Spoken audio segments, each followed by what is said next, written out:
माझं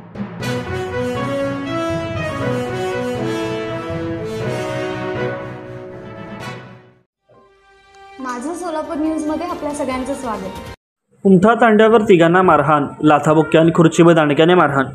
फिर्यादी तुळशीराम जीवन पवार वर्ष 42 राहणार कुमठे तांडा सोलापूर याच्या पत्नीस संशयित शिवीगाळ करत होते। त्याच्याबाबत विचारणा केल्यावर मुलाला शिवीगाळ केल्याचे म्हणत त्यांना मारहाण केली। त्यात त्यांचा मुलगा देखील जखमी झाला। शिवीगाळाबाबत विचारणा केल्यावर उलट आमच्या मुलाला शिवीगाळ केल्याचे म्हणत चौघांनी एका दाम्पत्यासह तिघांना हाताने व लाथाबुक्क्याने तसेच खुर्चीने व दांडक्याने मारहाण केली। यामध्ये मुलगी देखील जखमी झाली असून रात्री 8:30च्या सुमारास कुमठे तांड्यावर ही घटना घडली। या प्रकरणी चौघांविरुद्ध विजापूर नाका पोलीस ठाण्यामध्ये गुन्हा दाखल झाला आहे।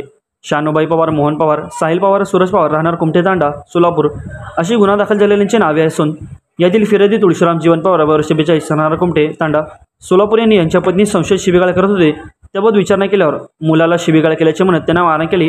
त्यामध्ये त्यांची मुलगी देखील जखमी झाली। यावरून पोलिसांनी फिर्याद नोंदवून घेतली असून अधिक तपास पोलीस करत आहेत। माझं सोलापूर न्यूज या यूट्यूब चॅनलला सबस्क्राईब करा आणि बेल आयकॉन प्रेस करायला विसरू नका।